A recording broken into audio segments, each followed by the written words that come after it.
What's up, traders? So I'm back after a very lengthy vacation, and I have some very important updates when it comes to SoFi that may or may not make you change your opinion about the company. So we'll take a look at all the latest updates and the data, and we'll take a look at a potential trade within the Moomoo platform. Now, if you're new to the channel, my name is Rashad. I am a full-time options trader, and I bring in the bulk of my income via the stock market. So before we begin, if you could do me a huge favor, go ahead and hit that like button. And do remember that this is not financial advice, nor is it a recommendation to buy, sell, or hold any equities or options contracts. All trading comes with risk, and results may vary. Now, y'all already know I'll start with a word from God that has to do with money, wealth building, our business. And we're continuing on with the theme that God as the source. And so 1 Chronicles 29:12, it says, wealth and honor come from you.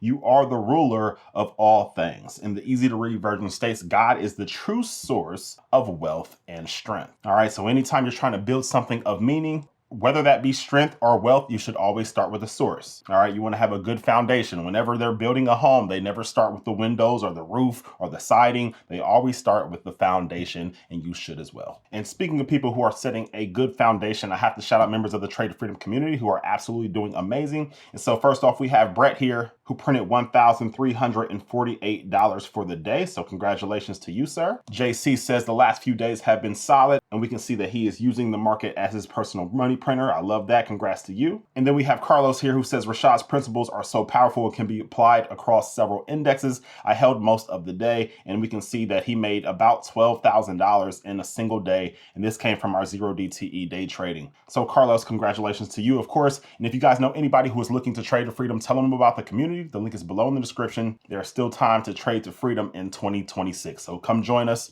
You'll be in a community of nearly 400 other people who all have the exact same goal. All right. But with that, let's get down to business. Now, just yesterday, March 17th, Muddy Waters Research came out with some statements about SoFi, where they are making some very, very bold accusations. All right. And so we can see right here at the title, it says SoFi, a financial engineering treadmill, leaving management fat, shareholders the biggest losers. Now, if we go through this research report, it has dozens and dozens of pages. All right. And so what I did was I took a look at this report, and I went ahead and pulled out all of the important parts to discuss. All right. So without further ado, let's take a look. All right. So here were the main points of this report. And so they said that SoFi is a financial engineering treadmill, and that their 2025 adjusted EBITDA, which is earnings before interest, taxes, depreciation, and amortization, was overstated by 90%. All right. They're saying that the real money that they made was about $103 million, where SoFi reported a little bit over $1 billion. All right. So they are making some pretty big accusations here. All right. But let's dig in a little deeper. So Muddy Waters claims that SoFi's true personal loan charge-off rate is 6.1%, not the 2.89% that they reported. And so they allege that SoFi hides these losses by selling delinquent loans days before they must be written off. And they also claim that the defaulted loans are being parked in off-balance sheet entities. And so all of these are pretty huge claims. They're essentially saying that SoFi is like the modern day Enron, and that they are getting over on everybody, and that they are not the company that they say they are. All right, so that is the first thing there. But let's go ahead to slide 2. And so they also claim that SoFi uses a discount rate of 3.89% to value its student loans, which is actually below the 10-year U.S. Treasury yield. And so they're saying by doing this, Muddy Waters alleges that SoFi generated $247 million in unwarranted paper gains. And so they're saying that SoFi is implying these consumer loans are somehow less risky than U.S. government debt. All right, so that is claim number 2. And so Muddy Waters is also saying that SoFi is making fake loan sales. And so SoFi points to its loan sales at a premium as proof its asset values are real. However, the report alleges that these are basically seller finance sales, and Muddy Waters claims that SoFi is loaning buyers the money at around 5% just so those buyers can purchase SoFi's 13% yielding personal loans. And so here's what they're trying to say in layman's terms. So let's assume that you own a car and you're trying to sell it for $10,000. However, you can't find anybody to buy it. And so what you do is you go to a friend and say, I will loan you $10,000 at a super low interest rate for you to buy this car from me. And then your friend buys the car with the money that you just loaned to them. And you then turn around and say, see, world, this car is worth $10,000. I just sold it for $10,000. And so that is essentially what Muddy Waters is accusing SoFi of doing. All right. So SoFi owns a bunch of personal loans that pay about 13%, and they want to prove that these loans are highly valuable. So they look for the outside investors to buy them. However, Muddy Waters is basically alleging that SoFi is actually lending those buyers the cash at a cheap 5% interest rate to make the deal happen in the first place. So to conclude, they're basically saying these loans are not real. All right, so very interesting there. Let's go ahead on over to the next slide. They are also claiming that SoFi has hidden debt. All right, $312 million in unrecorded JP Morgan debt. And they're saying that the loan platform disguises borrowing as sales. And so Muddy Waters is basically arguing that this keeps debt off the balance sheet while allowing SoFi to book the loan proceeds as revenue. So that was another accusation. And let's look at a final one. And so the last accusation is them saying that SoFi's executives are selling their shares while not actually selling their shares. All right. And so the SEC filings claim that the CEO, Anthony Noto, has not sold any shares at all. But Muddy Waters is claiming that executives have extracted $58 million using prepaid variable forward contracts. And so what they're trying to say here is that Anthony Noto has gone to a bank and promised to sell that bank his shares at a future date. And for doing so, the bank gives him cash now, and Anthony Noto still holds on to the shares technically while just agreeing to give that said bank his shares at a later date. And so he gets the cash now while still looking like he is a proud owner of the company. All right. And so all of these are huge accusations. And so we discussed the report, but SoFi also very quickly came out with a response to that said report. All right, so let's go ahead and take a look at that. All right, it says SoFi Technologies fired back at short seller Muddy Waters amid questions raised over the company's debt and business model. SoFi stock rebounded on Wednesday as investors mulled the new developments, including SoFi Chief Executive Anthony Noto buying shares in the company. In a statement released late Tuesday, SoFi said the claims made in the Muddy Waters report demonstrates a fundamental lack of understanding of our financial statement and business. We intend to explore potential legal action against Muddy Waters for the factually inaccurate and misleading report they shared about our business today. And so this is basically them saying that this report sounds stupid. There is no factual information in it. And anybody who's familiar with Chad Johnson, Ocho Cinco, great NFL player for the Bengals, he always says, "Child, please." This is SoFi's version of saying, "Child, please, you sound stupid." And so they said, not only are we about to sue you for putting out false statements about our company, Anthony Noto actually backed it up by buying more shares of the company. And so let's go ahead and take a look at that. All right, so we can see here, Anthony Noto on March 17th, which was yesterday as of the date of this recording, bought 28,900 more shares at a price of $17.31. And that came out to a transaction total of $500,000, aka $500,000 right then and there. And this was after he bought $1 million more just a little over 2 weeks ago on March 2nd. So in the span of 15 days, he purchased $1.5 million worth of shares. And so not only is he saying that this report sounds crazy, but he's willing to put his own money where his mouth is. And obviously, if anyone in the company would know about, accusations like this, if they were real, it would be the CEO. And so I love when the leader of the pack is willing to put his money where his mouth is. He's already stated in past interviews that he thinks the earnings for SoFi will continue to increase over the course of this year and moving forward. So I see big things for this company, and a good chunk of Anthony Noto's net worth is tied to SoFi, right? And so if we look here, we can see Anthony Noto's net worth, according to Guru Focus, is around $272 million as we speak. And of that 272, 205 million of it is tied to his shares in SoFi.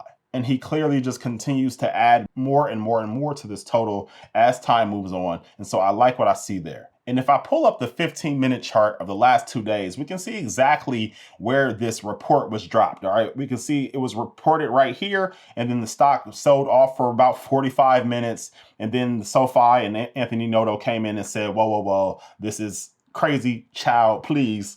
And we can see the stock literally immediately recovered. All right, so it went right back up to the price it was right before the report. And as of today, it's still trading around that area. Okay, and so obviously investors have shrugged off this report and they don't really believe muddy waters, because if they did, the stock would be trading much lower today and right now than it was prior to. And now with that said, if we go ahead and take a look at what analysts think, and while out of 24 analysts, they all collectively have it as a hold, we do see that their mean targets are pretty much well above the current stock price. All right, so their mean target is $26.88. And so they do have their targets well above what the price is currently. And then some analysts have it as high as $38. And then the most bearish of analysts have it at 12. All right, but typically when I look at analyst targets, the one that I pay most attention to is the mean target. So this $26.88. And so I like what I see there, but let's go ahead and take a look at what could be a potential trade. But first, I have to give a huge shout out to the sponsors of this video, Moomoo. Now, beyond just being an amazing brokerage and one that has tools way better than most brokerages that I know, right now they have one of the most amazing sign-up offers as well. When you open up an account using the link below in the description, not only can you get up to $1,000 of NVDA stock, but you can also get up to an 8.1% APY on your idle funds. And that is just crazy. But what was just added, they added in an additional $100 cash reward. When you open up an account using my link below in the description, you will not find this anywhere else. So make sure that you take advantage of this. But on top of all of that, their mobile platform is next level. Taking a look at their mobile app, so you can see here, you can see a lot of general information such as earnings and earnings calendars and earnings beats and economic calendars. However, what I like most is this investment theme. So if we click on investment themes, here they categorize stocks based on what they're impacted by. And so what I like most is this one that's called Nancy Pelosi Portfolio. Now, if you're not familiar, Nancy Pelosi is a US Congresswoman, and she seems to always select the right stocks right at the right time. And so Mumu conveniently put all the stocks that she is currently investing in right here on this list for you to see. And so if you just wanted to follow what Nancy Pelosi is doing, you could follow this investment theme in Mumu. But go ahead, check it out. The link is below in the description. You can get up to 60 free stocks, and you can only get that with this link. So go ahead and click it, and you can thank me later. All right, so here we are at the options chain, and the FOMC meeting just ended. And so the whole market moved down. And so now SoFi ended the day down 1%, which is still a lot better than most other stocks, especially stocks in the financial sector. All right, obviously the market did not like what he had to say. But if we look down here, I want to select a date that is up to 45 days out. So let's go ahead to this date that is 44 days out from now, which is May 1st. Now, if we look over here to the right, we can see that the expected move is plus or minus $2.93.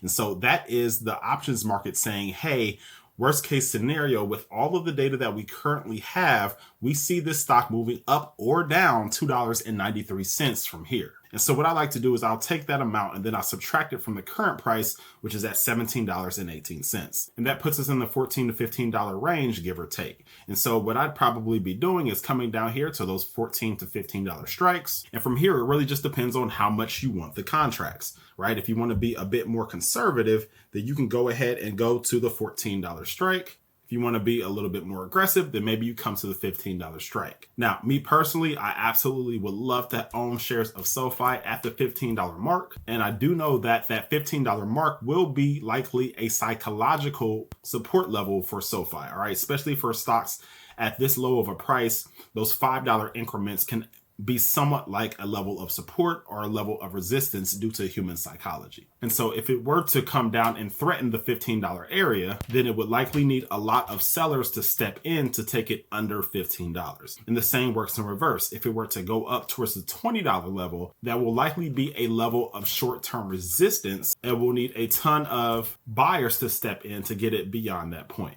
Now, me personally, I already have shares of SoFi around the $20 average cost basis mark. And so I am down on the shares. However, I am constantly doing covered calls against those shares and collecting a decent amount of premium. And so I would absolutely be happy to go ahead and accept more shares at this $15 level, which would lower my cost basis even more. And so if we go here and we select this price, then we can see at the mid price, I'll make about $71 per contract. And all I'm doing is I am agreeing to buy the shares of SoFi if the stock were to drop below the strike price that I selected. All right. And so if we come over here, we can see here's SoFi's stock price currently.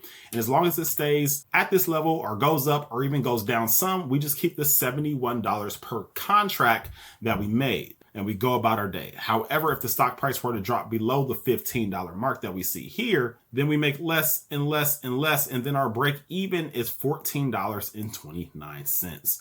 All right, and if it were to continue going down from there, then the contracts become worth less and less. However, again, my psychology is that I was fine with purchasing the shares at that $15 mark if it were to have dropped down to that level. So I am fine either way. On one hand, I get paid to wait around while the stock price fluctuates above my strike price, or I still get paid to wait around and the stock price drops below my strike price, and I get shares of a stock that I really like at a price that I selected to purchase the shares at. And so to me, it's really a win-win situation. However, we could easily turn this into a nice credit spread as well. And so if we come back over to the options chain, if I wanted to put up even less capital in order to do a similar trade, I could come over here and buy to open any strike less than $15 to turn this into a credit spread.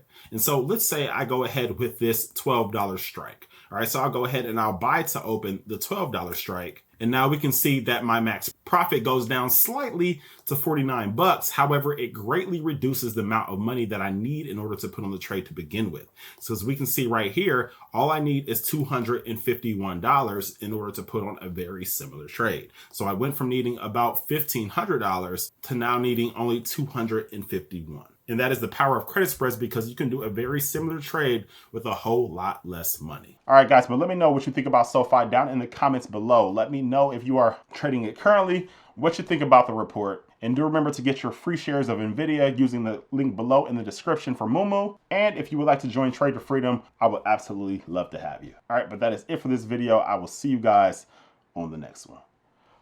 Peace.